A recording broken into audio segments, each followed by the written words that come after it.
2014 में एक नारा आया कि अच्छे दिन आने वाले हैं। 2025 में वो वादा कहाँ गया? यूथ लिंक्डइन पर ओपन टू वर्क लिख रहा है, किसान कर्ज में दबा है, मिडिल क्लास जीएसटी और पेट्रोल के बिल गिन रहा है और बाहरी दुनिया से H1B शौक आ रहा है। आज हम बिना किसी मुंह बोले बयानों के, सिर्फ रिकॉर्डेड फैक्ट्स, रिपोर्ट्स और जमीन की सच्चाई के साथ बीजेपी गवर्नमेंट के 10 साल का वजन करके बताएंगे। नमस्कार दोस्तों, मैं हूं आपका वकील दोस्त एडवोकेट राहुल लखेरा। इस वीडियो में मैं आपको वो तस्वीर दिखाऊंगा जो एड्स और प्रचार से हटकर है। नोटबंदी का असली असर, जीएसटी का प्रैक्टिकल असर, यूथ बेरोजगारी, किसान गरीब की हालत, कर्ज का बोझ और अंतर्राष्ट्रीय झटके, सब एक लाइन में जुड़े हुए। और हाँ, ये information WhatsApp university, Instagram university, Facebook university से नहीं ली गई है। ये information credible national international sources से है। RBI, world bank, IMF, CMIE, PLFS। 2014 में एक उम्मीद थी, लोग बोले अब होगा बड़ा परिवर्तन, फिर बड़े फैसले आए। 2016 में नोटबंदी, 2017 में GST, make in India, digital India और फिर विदेशी यात्राएं, G20 होस्ट। जीडीपी बड़ा हुआ, हाँ आकार तो बड़ा हुआ जीडीपी का, लेकिन सवाल यह है अर्थव्यवस्था की चमक किसकी जेब में पहुंची? नोटबंदी 8 नवंबर 2016 रात में घोषणा की 500 और 1000 के नोट बंद। मकसद रखा गया काला धन को खत्म करना। पर RBI, reserve bank of India की रिपोर्ट बताती है कि लगभग 99% नोट वापस सिस्टम में तो आ गए, यानी काला धन गायब नहीं हुआ, पैसा बैंक में वापस आया। द टाइम्स ऑफ इंडिया की स्टडीज और मैक्रो डेटा बताते हैं कि शॉर्ट टर्म में जीडीपी ग्रोथ धीमी पड़ी और लाखों छोटे व्यवसाय और जॉब्स प्रभावित हुए। ब्रोकिंग्स और आरबीआई रिलेटेड एनालिसिस इस नुकसान की तरफ इशारा करते हैं। मतलब पॉलिसी का इरादा जो भी था, ग्राउंड पर सबसे ज्यादा चोट छोटे व्यापारी, किसान और डेली वेजेस वर्कर ने खाई। और हर बार बड़े फैसले के बाद सरकार देश के नाम एक संदेश देती है, ये कठिनाइयां अस्थायी है, लॉन्ग टर्म में इसका फायदा होगा। पर सवाल उठता है कितने वर्षों के बाद और कितने लोगों की जिंदगी तब तक टूट चुकी होगी। अब बात करते हैं GST, goods and services tax. 2017 में जीएसटी आया। वन नेशन वन टैक्स विचार सही था, टैक्स सिंप्लीफिकेशन की उम्मीद थी, पर इम्प्लीमेंटेशन ने छोटे कारोबारियों को रगड़ दिया। Compliance burden, online filing, slab confusion, 5%, 12%, 18%, 28% ने एमएसएमईज को परेशान किया।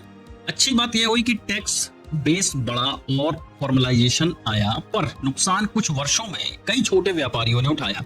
2025 में स्लैब सिंप्लीफिकेशन पर काम हुआ, पर सवाल यही, इतनी देर क्यों?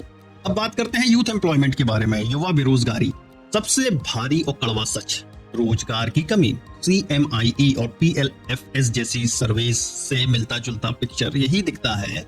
ओवरऑल अनएम्प्लॉयमेंट अलग दिखेगा, पर युवाओं का एक्सपीरियंस खतरनाक है। अर्बन यूथ अनएम्प्लॉयमेंट उच्च स्तर पर बनी रहती है। Recent reports shows overall employment approximately 5.1% in August 2025. Youth figures much higher. ये स्टडी इकोनॉमिक्स टाइम्स की है। हजारों इंजीनियर्स और ग्रेजुएट्स डिग्री लेकर गिग इकोनॉमी में धकेले जा रहे हैं। डिलीवरी एप्स, कैब ड्राइविंग, किसी के सपने टूट रहे हैं। उदाहरण के लिए रामू IIT से pass out. Make in India के सपने के साथ आज सर्ज प्राइसिंग में उम्मीदें लगाता है। सरकार के बड़े वादे, हर साल करोड़ों नौकरियां, लेकिन ग्राउंड रियलिटी कुछ अलग है। स्कीम्स आ रही हैं, पर डिलीवरी और स्केल में गैप है। किसानों की आय दोगुनी करने का वादा किया गया, पॉलिसी और सब्सिडी जरूर दी गई, पर डेट ट्रैप, इनपुट कॉस्ट और मार्केट वोलेटिलिटी अभी भी भारी है। खेती डिपेंडेंट परिवारों को अस्थिर आय का सामना करना पड़ता है।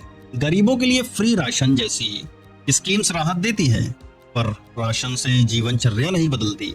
स्ट्रक्चरल चेंज चाहिए, market access, price support, health care. अब बात करते हैं मिडिल क्लास और पब्लिक डेट की। मिडिल क्लास पर टैक्स, फ्यूल प्राइस, EMI का दबाव बढ़ा है। पब्लिक डेट फिगर्स दिखाते हैं कि अभी भी डेट टू जीडीपी हाई है। सरकार ने फिस्कल डेफिसिट टारगेट घटाने की बात कही है।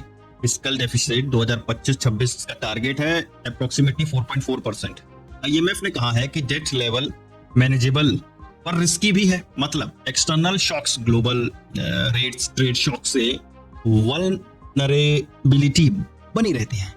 विदेशों में इंडिया की विजिबिलिटी बढ़ी, G20 होस्ट करना, डिप्लोमेसी की एक्टिविटी, पर इंटरनेशनल पॉलिसी शॉक्स भी आ रहे हैं। सबसे ताजा यूएस का नया H1B वीजा, जिसने इंडियन आईटी सेक्टर को झटका दिया। इनिशियल रिपोर्ट्स और क्लैरिफिकेशंस रहने के बावजूद मार्केट रिएक्शन और इंडस्ट्री कंसर्न साफ है।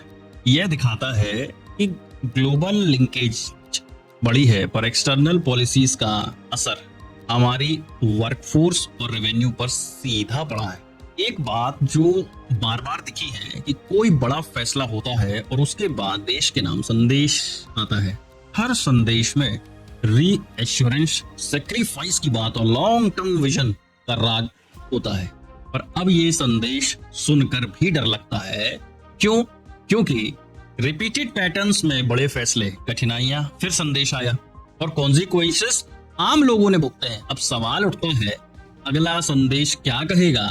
फिर किसकी जिम्मेदारी बनेगी टूटे हुए परिवारों की? तो दोस्तों, कुछ वास्तविक इंप्रूवमेंट्स हैं। Infrastructure, digital adoption, international profile और structural problems, youth unemployment, agrarian distress, middle class strain, debt vulnerability अभी बाकी है।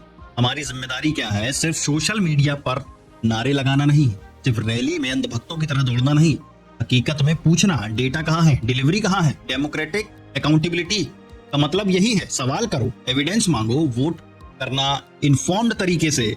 अगर आपने इस वीडियो को देखा है और थोड़ी भी अगर आंखें खुली हो तो एक काम करिए, लाइक करें, शेयर करें और कमेंट में बताइए आपकी जिंदगी पर इन नीतियों का क्या असर पड़ा है। मैं सारे क्रेडिबल सोर्सेस डिस्क्रिप्शन में दे रहा हूँ, पढ़िए, समझिए और दूसरों को भी दिखाइए। मैं हूँ आपका दोस्त। अगली बार हम किसी और बड़े कड़वे सच के साथ मिलेंगे। तब तक सोचिए और सवाल पूछिए, क्योंकि डेमोक्रेसी वही है जहां सवाल बोलते हैं। जय हिंद।